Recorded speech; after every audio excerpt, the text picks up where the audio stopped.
El Señor esté con vosotros. Y con tu espíritu. Lectura del Santo Evangelio según San Juan. Gloria a ti, Señor.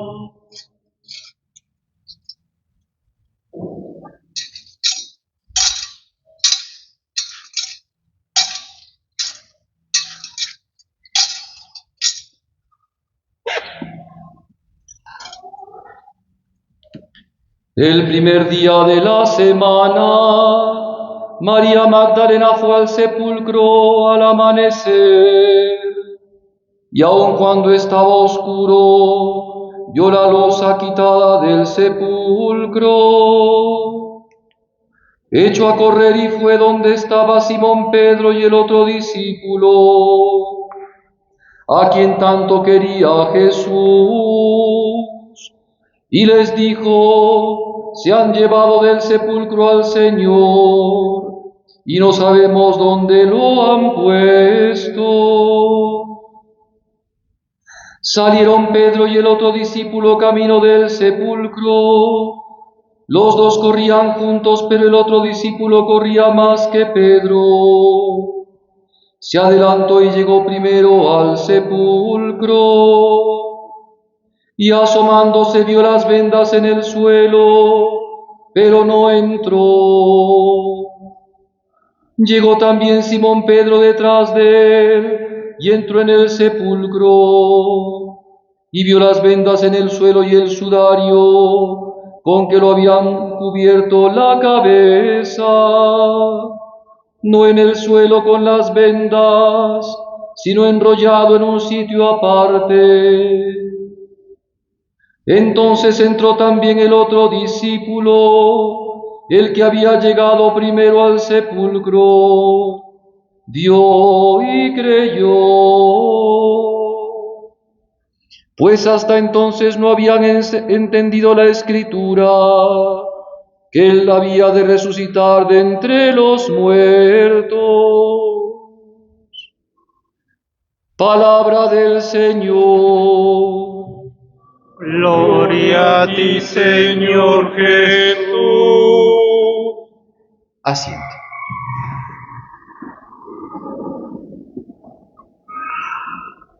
Muy queridos hermanos, hoy la Iglesia se llena de inmensa alegría al considerar la presencia de nuestro Señor Jesucristo, presencia resucitada, presencia divina y eterna, presencia que ha roto la muerte, que ha destruido la muerte. San Pablo decía: ¿dónde está, muerte, tu aguijón? ¿Dónde está ahora la muerte y su dominio?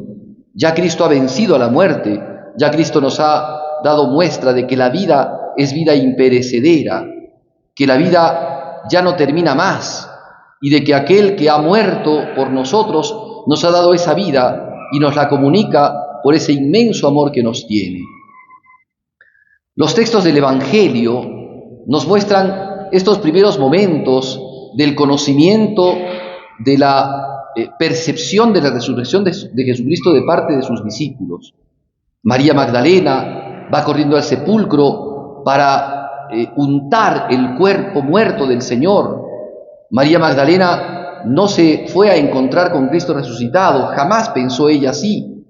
De hecho, los otros evangelistas, los sinópticos, nos dicen que ella se adelantó, las santas mujeres fueron, todas iban llevando ungüentos, aromas y perfumes para poder, además de llorar por la muerte de Cristo, hacerle ese término de sepultura que no habían logrado terminar porque se acercaba la fiesta solemne de la Pascua y ya no podían ellos tocar ningún cadáver ni hacer ningún tipo de actividad con los muertos porque tenían que estar purificados. Entonces iban caminando al sepulcro, las mujeres, ella se adelanta y no encuentra a Jesús, encuentra la piedra removida y se va a buscar a los apóstoles y encuentra a Pedro y a Juan. Se han llevado al Señor, no sé dónde lo han puesto. No había ella descubierto la presencia de Jesús resucitado. Como muchas veces nos pasa a nosotros, que en esta tierra, en este mundo, por las tristezas, por las dificultades que a veces atravesamos, no logramos apercibir la presencia de Jesús, que está siempre con nosotros, que nos acompaña siempre. Y entonces emprenden la vuelta al sepulcro, ella va caminando, pero los apóstoles van corriendo. Primero Juan, que es el más joven, y que, como dice San Agustín, la caridad precede todo, por eso adelanta a Pedro. Juan representa siempre la caridad en el cristiano, y entonces llega primero al sepulcro, pero no se atreve a entrar. Espera que llegue Pedro para que los dos entren en el sepulcro. Llega Pedro, y entonces los dos ya entran en el sepulcro, primero Pedro y después Juan. Y Pedro encuentra el sepulcro en un orden. Esto es interesante. Encuentra las vendas en el suelo, pero el sudario bien doblado en la tumba. Y entonces el discípulo que entró y vio, y que es el mismo que escribe el Evangelio, dice, vio y creyó, porque hasta ese momento no sabía el discípulo que Jesús iba a resucitar, o no entendían las Escrituras de que Jesús iba a resucitar. Es la primera percepción. San Juan nos muestra esa primera percepción. Fue algo para ellos no esperado, era algo nuevo, era algo que no lo buscaban. Ellos pensaban hacerle sencillamente el duelo a Jesús, que pase la Pascua y hacer el duelo de Jesús, y no se esperaban la resurrección. Vio y creyó, y se establece un nuevo orden, porque la resurrección trae el verdadero orden al mundo. Miren ustedes, no hace mucho tiempo, hace algunas décadas, se hablaba del nuevo orden mundial, del New Order, era una moda que se había metido, ¿no? Y que de alguna manera se ha insertado, ¿no? Un nuevo pensamiento, una manera nueva de obrar, una generación nueva, ¿cierto? Que habla distinto, que piensa distinto, que tiene herramientas distintas. Un nuevo orden le ponen hoy día. Un nuevo orden en el sentido de que ese pensamiento rompe con el orden institucional, con el orden establecido por el cristianismo, de la familia como institución, de la mirada antropológica del ser humano como varón y mujer, de la mirada del ser humano como ser espiritual, como ser trascendente, de la perspectiva y esperanza de lo trascendente y de lo divino. Rompe con todo eso, ¿no? Un nuevo orden que quieren establecer y que de alguna manera van instalando en determinadas cosas con mucha prepotencia en los medios de comunicación, en las obras cinematográficas o en las series que nos presentan la televisión o las redes sociales. Se va mostrando esta nueva mirada, este nuevo proyecto de hombre, este nuevo proyecto de vida, que lejos de ser un orden es un desorden, es un volver al pecado. Cristo, cuando llega a nosotros en su resurrección, nos trae un verdadero orden. ¿Y cuál es ese orden? El orden que el hombre había perdido, el orden trascendente de la vida del hombre. El hombre era criatura que había venido a este mundo para alabar, para adorar a Dios y para participar de su naturaleza divina, y lo había perdido por el pecado. El pecado había destruido este orden. El demonio se había inficionado en el mundo, y el mundo había caído en la masa del pecado y en el desorden del pecado, en donde la prepotencia de las pasiones, de la ira, de la lujuria, la ambición, el deseo de poder y todas esas cosas son las que van marcando al mundo. San Juan en su primera carta dice, las motivaciones del mundo, el espíritu del mundo se mueve por la concupiscencia de la carne, la concupiscencia de los ojos y el orgullo de la vida, que son los tres motores que van marcando la vida del mundo. Entonces, este mundo que va mostrándose así, se torna cíclico, decía el padre Julio Membiel, se torna cíclico, es decir, imperios que surgen por la prepotencia, por la violencia, y se establecen un tiempo, y después caen a consecuencia de que otros imperios surgen, y así se va moviendo el mundo, ¿no? De manera cíclica, una historia como cíclica que tiene el mundo. Pero en medio de esa historia, dice el padre Julio Membiel, está la historia eclesiástica, que es vertical y que va de Dios, que va del hombre hacia Dios, porque antes Dios ha venido al hombre. Y entonces tenemos que nosotros verla en este mundo, ver esta situación que vivimos en este mundo. Pues bien, Cristo ha resucitado y ha dado un nuevo orden. ¿Ese orden cuál es? El que Dios ha sido tan bueno que nos ha perdonado. Y entonces ahora el hombre puede desarrollar una vida unido a la gracia de Dios, participar de su gracia y alcanzar la vida eterna, porque la vocación a la cual había nacido el hombre era la vida eterna, aunque el hombre no tenía esa posibilidad, solamente viene por la gracia, pero el hombre tenía esa vocación, y entonces se restaura esa vocación. Cristo abre las puertas del Hades para que salgan los santos del Antiguo Testamento y puedan alcanzar el cielo, y ahora con su resurrección también nos abre a nosotros la esperanza de alcanzar la vida eterna. Por tanto, la resurrección de Cristo se muestra en este orden, y este orden es el que nos propone a nosotros la verdadera alegría. Este orden no es solamente la armonía que se puede dar por algún tipo de organización. No es que la Iglesia a partir de Cristo genera una organización y entonces esa organización nos va a dar a nosotros el empuje, la motivación y la alegría. No es así. Es que la resurrección de Cristo ha restaurado el universo, ha recreado las cosas. Es muy bonito cuando vemos la liturgia en el día de la vigilia pascual, el día de ayer, la liturgia del Sirio, como la luz, el fuego, el incienso, el silencio, la oscuridad, todas esas cosas aparecen como nuevas, porque han sido renovadas, actualizadas, han sido recreadas por nuestro Señor Jesucristo, por su muerte y su resurrección, su triunfo en la cruz, su triunfo de la vida, su triunfo sobre la vida, hace que nosotros veamos el mundo nuevo, ese mundo nuevo que no termina ya en el sepulcro del hombre, bajo tierra, sino que es algo que se abre, es una puerta que se abre a la eternidad, y a la eternidad de felicidad con Dios, y eso produce la alegría. Los días de Pascua, de manera muy especial, aunque todos los días del cristiano tienen que ser días de alegría, los días de Pascua son días de especial alegría. ¿Qué cosa es esa alegría? Miren, Santo Tomás de Aquino expresa muy bien este tema de la alegría cuando dice que la alegría no es propiamente una virtud, no es propiamente una virtud, sino es el efecto de una virtud, y es el efecto de la virtud de la caridad. El que vive la caridad vive en alegría. San Juan Bosco lo decía muy sencillamente a los niños: nosotros hacemos consistir la santidad en estar siempre alegres. La santidad consiste en estar siempre alegres.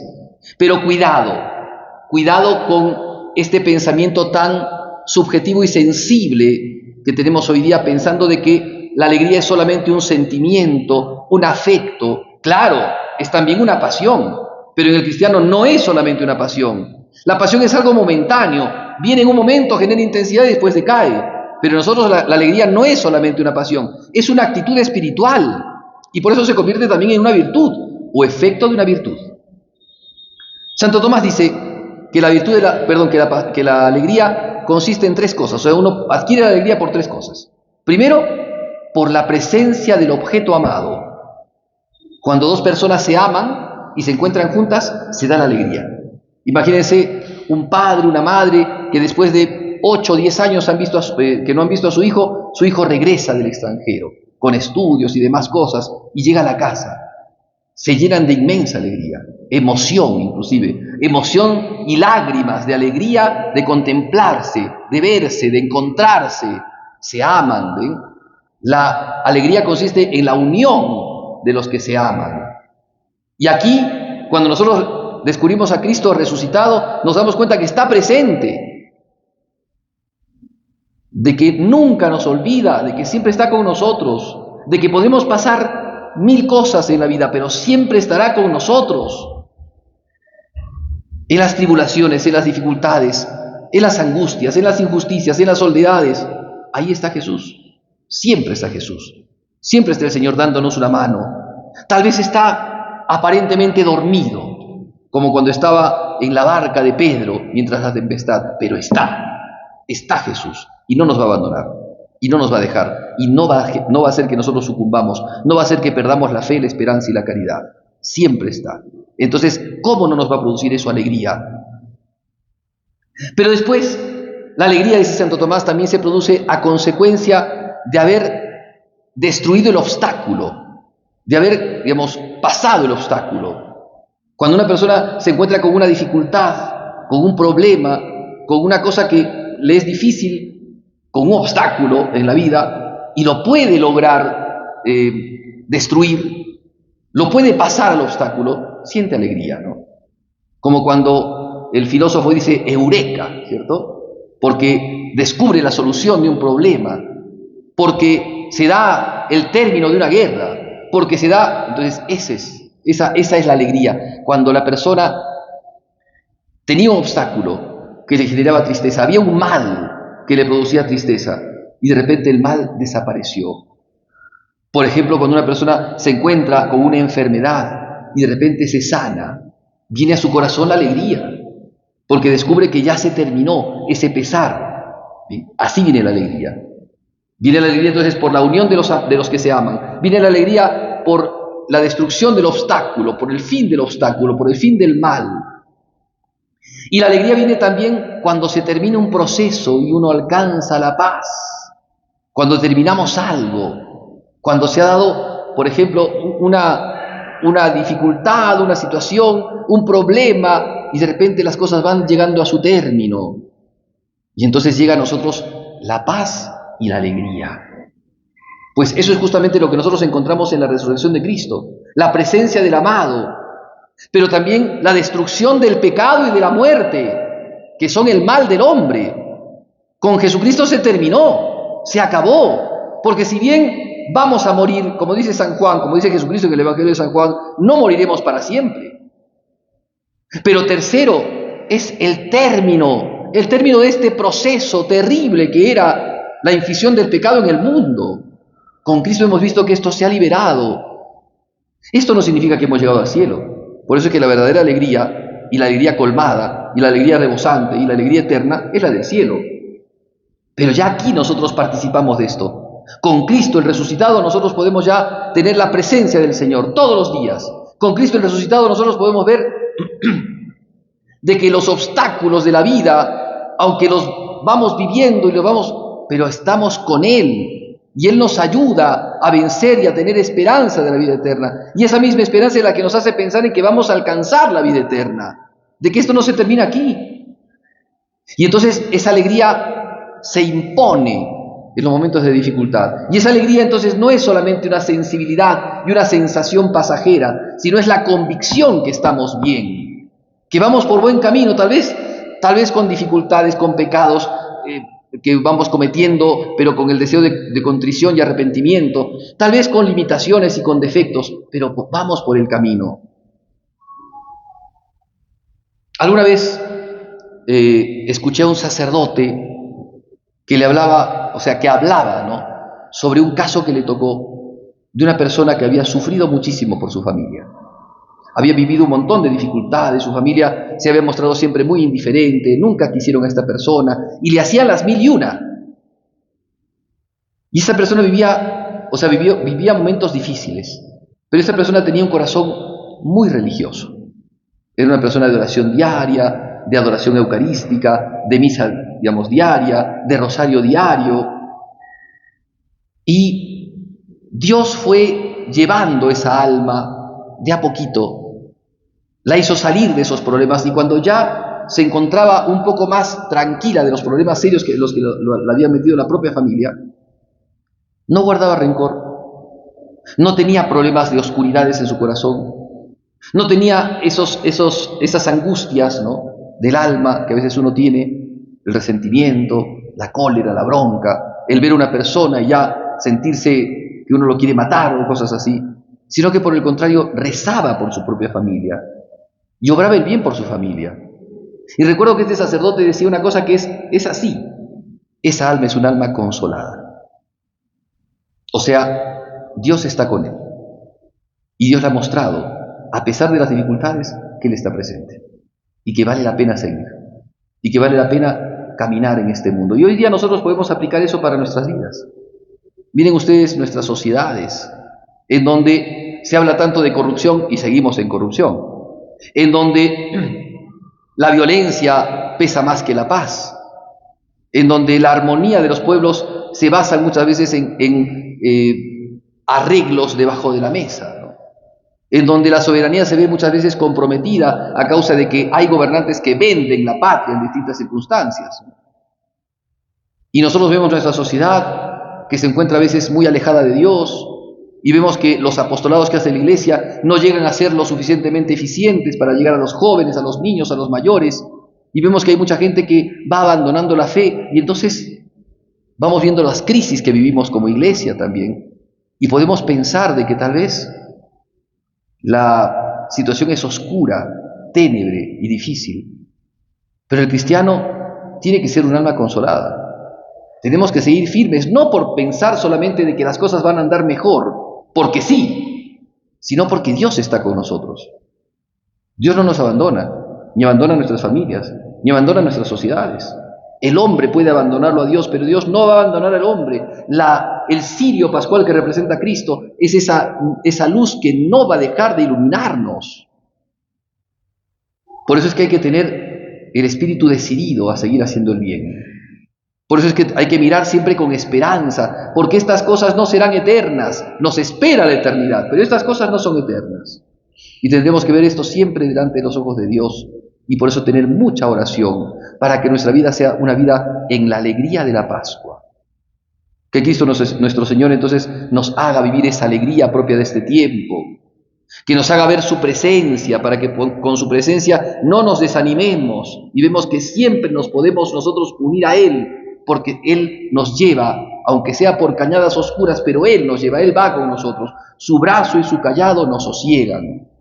Para que veamos que las dificultades y los problemas y los conflictos, cuando se viven en unión con Él, a pesar de que haya conflictos y dificultades, Él nos da su paz y su alegría, porque nos hace ver, aunque haya dolor, nos hace ver que vamos caminando por el sendero de Él.